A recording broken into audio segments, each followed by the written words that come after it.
Professor, tudo bom? Oi, tudo bom, Thalita? Tá me ouvindo ou não? Bem? Ah, Te então ouço tá bom. perfeitamente, Obrigado. professor.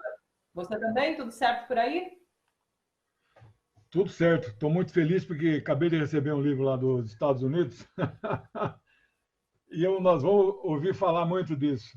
Porque o que mais me perguntam é se vai haver um conflito entre China e Estados Unidos.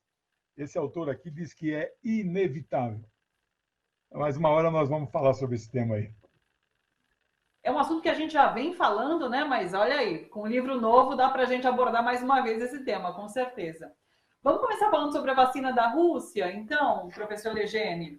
Vladimir Putin anunciou ontem ter dado a primeira autorização regulatória do mundo para a produção dessa vacina contra a Covid-19. A Organização Mundial da Saúde disse que ela não está em estágio diferente, que ela não está em estágio diferente ao de outros imunizantes da mesma natureza, portanto, não vai recomendar seu uso sem resultados de ensaios clínicos em todas as fases. Então, assim, vamos falar um pouquinho sobre como essa vacina foi recebida pelo mundo e como ela mexe na geopolítica mundial. Então, eu fiz uma publicação hoje que daria bem um título de um artigo que está escrito assim: Guerra ideológica e geopolítica chega às vacinas. Você veja a que ponto nós chegamos no mundo hoje. Toda a imprensa brasileira, você pode ver, a Folha de São Paulo deu manchete na primeira página, criticando a vacina russa. Não me consta que lá no grupo da jornal da família Frias tem algum cientista que conheça as, as pesquisas que já estão na fase final da produção da vacina russa. Mas eles se acham no direito de atacar a vacina russa. Né? Então, infelizmente, você ideologiza a ciência para ter os seus efeitos na geopolítica mundial, na grande guerra que se trava, que ainda não é bélica, né? Mas ela é de vários tipos de guerra. Né? Eu escrevi um artigo semana passada, as 7 guerras que os Estados Unidos movem contra a China e contra a Rússia. Né? E a vacina entra nessa guerra, guerra das vacinas, é uma das 7. Né? Então, o que a vacina russa? O teste de remédio, pesquisas com medicamentos e vacinas, eles têm 3 fases. Depois de todos os estudos laboratoriais, ele tem que ser testado. A primeira fase envolve animais, envolve até os primeiros seres humanos e tal, é para saber o seguinte: se esse medicamento ou esta vacina é inócuo do ponto de vista, olha, não vai matar o paciente. Você não pode pôr um remédio que mata as pessoas. Essa é a fase 1. Né? No mundo hoje, tem 135 vacinas sendo pesquisadas. 3 da China, uma da Rússia, uma da Alemanha e uma da Inglaterra, elas estão na fase final de testes. A fase 2 continua testando em animais e seres humanos, só que amplia o universo das aplicações. Quando você vai para a fase 4, a vacina ou o medicamento, vale para os dois, já se comprovou inócuo no sentido de não é que não faz efeito, inócuo que não faz mal ao doente que vai tomar. E já comprovou sua eficácia. Bom, mas mesmo assim você tem que ir para a fase 3. Aí envolvem testes de 10 mil, 20 mil, até 50 mil. Então, isso a Rússia está fazendo, isso a China está fazendo, esses que estão na fase 3 estão fazendo. O que o Putin fez ontem? Ele registrou a vacina. Como a China, imediatamente, uma dessas 3, se comprovar a fase 1 e 2, e mesmo a 3, eles vão registrar. O registrar não é o problema. Né? Agora, depois, ele ainda vai fazer a fase 3, depois tem a fase 4, que não se chama fase 4, mas é como você produz isso em escala industrial. É uma coisa delicada, ela é perecível, ela pode ficar à luz do meio ambiente, ou ela tem que ser resfriada, como é que será o transporte. Então, tudo isso tem que ser visto, a logística. Né? Bom, a imprensa corporativa ocidental, né, a burguesia, vamos dar nome aos bois, especialmente a burguesia financeira, atacou no mundo inteiro a vacina, desconfiou, etc. Né? A Rússia recebeu ontem, no mesmo dia que anunciou, foi uma coletiva de imprensa do cientista que anunciou, que aliás não saiu nada nos nossos jornais, né? A Rússia recebeu 1 bilhão de encomendas. Sabe o que é 1 bilhão de encomendas? É 1/7 da população da Terra, vindo de países que seguramente não vão conseguir produzir em seus próprios países, porque não é qualquer país que consegue produzir essa vacina, né? Nós seguramente produziremos, seja no Butantan ou na Oswaldo Cruz, no Rio de Janeiro, Butantan em São Paulo. O Paraná está fazendo convênio com a Rússia, vai produzir. A Bahia, né, o governador Rui Costa está fazendo. Então, tem vários estados brasileiros que podem produzir, mas tem países que não chegam no nível, por exemplo, do estado da Bahia, né? É pequeno, não tem tecnologia, então já encomendaram 1 bilhão. Essa coisa que a OMS fez restrição, a China, a Rússia do Putin já está se entendendo com a OMS no sentido de acertar os últimos protocolos para a validação da vacina, né?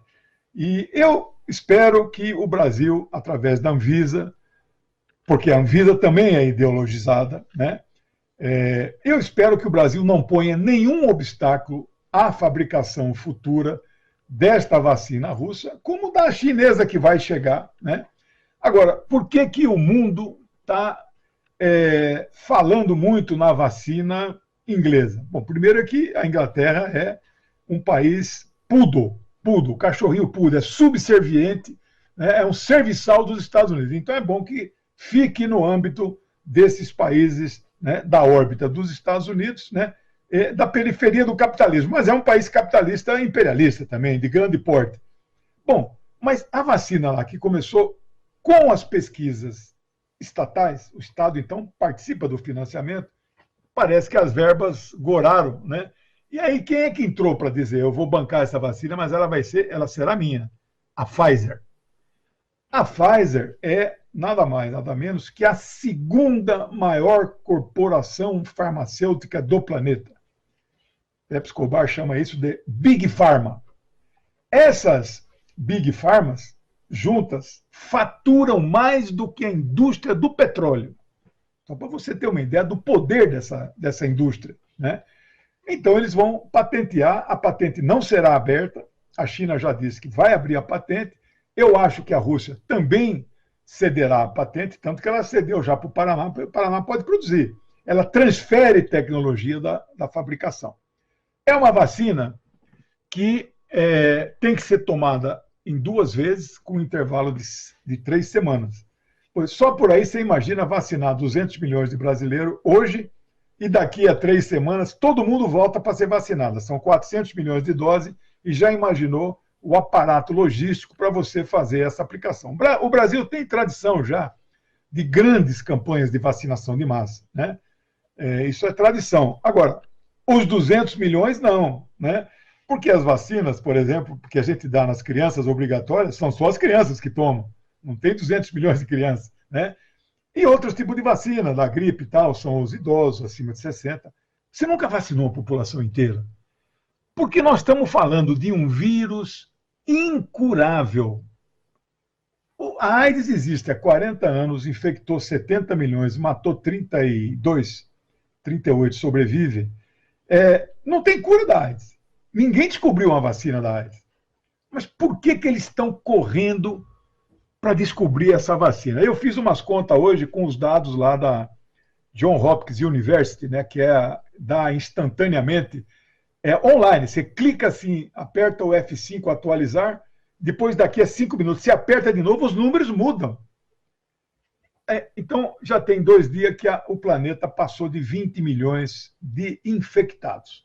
Não dá nem para calcular quanto será até o final do ano, porque tem que ser o melhor estatístico do mundo, porque ela vai variando, ela às vezes é progressão aritmética, às vezes é geométrica. Mas esqueçamos a projeção. Vamos só levar em conta o que já foi. A AIDS, somado 40 anos, significam, multiplicado por 12, são 480 meses. Contaminou 70 milhões, a AIDS contaminou por mês, em média, 145 mil. Esta aqui chegou a 20 milhões, mas são 7 meses. Significa 2,8 milhões de contaminações ao mês. Por quê? Porque esta é de um contágio muito superior ao da AIDS. A AIDS, a gente sabe, só pega com sangue e com esperma. Isso aqui conversando, por que eles falam distância de 1,5 m entre uma pessoa e outra? Porque pega pelo ar, pelas gotículas que saem da boca quando a gente fala. Pega no abraço, pega no beijo. A AIDS não pega no beijo. Eu posso usar o talher de uma pessoa soropositiva na AIDS, não me contamina. Essa aqui não. Então, o mundo correu atrás da vacina e nós teremos uma vacina num prazo de 12 meses. Né? Normalmente, uma vacina é de 18 a 24. Esse aqui, eu tenho certeza que entre outubro e dezembro, ou a da Rússia, ou a da Inglaterra, ou a da China, nós vacinaremos. O que eu lamento é você ideologizar, fazer política com a ciência, quando você deveria aplaudir aquele país que anunciou uma vacina e não criticar. Né? A Rússia não é mais socialista, né? Ela é capitalista, mas um capitalismo regulado, igual o chinês. Né? E o Putin não joga no campo do imperialismo estadunidense. Então, eles vão fazer de tudo para desmoralizar a vacina russa. O que eu acho isso um absurdo. Vamos falar agora um pouquinho sobre Estados Unidos, eleições. O candidato democrata à presidência dos Estados Unidos, o Joe Biden, escolheu a senadora Kamala Harris para vice em sua chapa. Parece que, inclusive, num momento de aproximação com esse eleitorado não branco, feminino. E no ano passado, essa política criticou Bolsonaro várias vezes pelas queimadas na Amazônia, inclusive. Né? Fala um pouquinho para a gente sobre essa chapa. Então, eu lamento, ele tinha 5 opções, né, para escolher de vice. Eu aqui, não cabe a mim torcer, porque eu não tenho direito a voto lá, mas eu estava observando o desenrolar daquela que foi pré-candidata, lembra? No começo do ano nós falamos, eram 14, uma delas era essa mulher chamada Elizabeth Warren, né? Ela é progressista para os padrões dos Estados Unidos. Para o padrão brasileiro, eu não saberia comparar com um senador. Falar do Requião, o Requião é considerado muito de esquerda, perto dela. Então não tem parâmetro de comparação. Mas para os padrões americanos, a Elizabeth era muito boa. Né? Ela não só defendia os direitos das mulheres, dos negros, das minorias, etc., mas na política internacional, né, dava posicionamento favorável aos palestinos, contra a guerra no Iraque, que os Estados Unidos patrocinou, etc. Não. Ele escolheu essa senadora por causa da cor da pele. Né? Então, eu fico assim, impressionado. Eu até entendo que numa sociedade como aquela, com racismo estrutural, que nós também temos, né? Escolher, né, um afrodescendente, uma negra, né, pela cor da pele, isso pode eleitoralmente fazer efeito. Ora, mas não é a cor da pele que determina a ideologia. Né? Obama governou os Estados Unidos 8 anos e está entre os presidentes que mais mataram nas guerras que os Estados Unidos participou naquele período. Né? Bush filho, Obama e Clinton junto, as guerras que eles fizeram mataram no mundo 11 milhões de pessoas. Acabei de publicar no meu Facebook essa informação. São genocidas esses caras. Né? Eles defendem os interesses dos Estados Unidos. Então não é porque Obama é negro, de origem humilde, etc., que ele é um cara, por si só, já se faz um cara progressista. Então, esta senadora, que se diz defensora da Amazonas, ela quer levar a Amazônia embora. Ela quer internacionalizar a Amazônia, né? Que é esse o grande sonho do imperialismo. Né? Nós jamais permitiremos isso. Esse que se apresenta como presidente do nosso país, ele diz que vai proteger a Amazônia, mas ele está botando fogo na Amazônia. É diferente, eu não quero dar a Amazônia para os estrangeiros, mas não quero que a Amazônia seja queimada. Eles estão queimando a Amazônia. Né? Mas ela, então, defende a internacionalização. Agora, ela é, do ponto de vista jurídico, uma punitivista. Ela é pelo encarceramento em massa. Para você ter uma ideia, antes da legalização da maconha, lá no estado da Califórnia, que é um dos primeiros que legalizou, é um estado muito liberal, os democratas praticamente sempre ganham lá, junto com Nova York e tal, né? Antes da legalização, ela era secretária estadual de justiça, alguma coisa assim, ou procuradora-geral do Estado. Ela é bambambam na estrutura judiciária. Ela mandava a polícia prender qualquer quantidade. A pessoa foi presa pega com qualquer quantidade de cannabis, maconha, preso imediatamente, sem direito, vai discutir com o juiz se vai pagar finança ou não. Ela inventou uma lei nos Estados Unidos, não, na Califórnia, no parlamento estadual da Califórnia, lá, aqui chama deputado estadual. Uma lei que diz assim: aquela criança que faltar nas escolas a partir de um certo percentual, eu não sei se é 10, 15% das aulas, né? E quem nós na infância que não deu uma cabuladinha de aula de vez em quando sem avisar os pais, né? Essa criança que faltar isso, o pai vai ser preso por 1 ano. No Brasil, do governo do presidente Lula, né? Grande presidente, né? Grande governo, ele estabeleceu um método chamado Bolsa Família, que lhe dá, de fato, lá um chequezinho direto, sem intermediário, né, do governo federal, vai direto para a mãe, para a conta da mãe, da mulher. E tem uma série de regras que ela tem que observar, que se não observar, perde a ajuda. É ajuda pequena, né? Uma delas é matricular as crianças na escola, comprovar a frequência e vacinar as crianças. Mas se ela não fizer isso, ela não será presa, né? Ela vai perder, então, a sua bolsa. Essa é a Kamala Harris. Eu lamento. E o pior de tudo, Thalita, é que estão dizendo que o Biden, que tem quase 80 anos, eles dizem que o nosso presidente Lula aqui com 74, em plena forma, não, mas ele está velho. Biden vai fazer 80, né? Vai ganhar a eleição? Provável, né? Eu ainda acho que o Trump é favorito, mas o Trump está perdendo espaço. Então, se ele ganhar, né, não será por méritos dele, mas será por as burrices e os equívocos históricos que o Trump vem cometendo, né? Mas estão dizendo, pessoas que são estadunidenses e moram no Brasil, que leem jornais dos Estados Unidos todos os dias, eu não faço isso, que as declarações que eles têm dado, entre aspas, na imprensa, têm sido ininteligíveis, né? O que dá demonstração, isso a imprensa já comenta, que ele está senil. A senilidade é uma doença, nem todo idoso fica senil, né? O arquiteto Oscar Niemeyer morreu com 103 anos, absolutamente lúcido. Bom, se isso é verdade, ele em algum momento vai se afastar da presidência. E aí assume, tudo bem, é a primeira mulher e a primeira mulher negra da história, tá bom. Mas uma pessoa mais conservadora da estrutura do establishment do Partido Democrata. Eu acho isso tudo, eu lamento, mas não podemos fazer nada. Sim. Professor Legiene, infelizmente acabou o nosso tempo, a gente não vai ter como comentar a questão do Líbano, mas, inclusive, eu queria te questionar sobre Michel Temer nessa comitiva indo para o Líbano.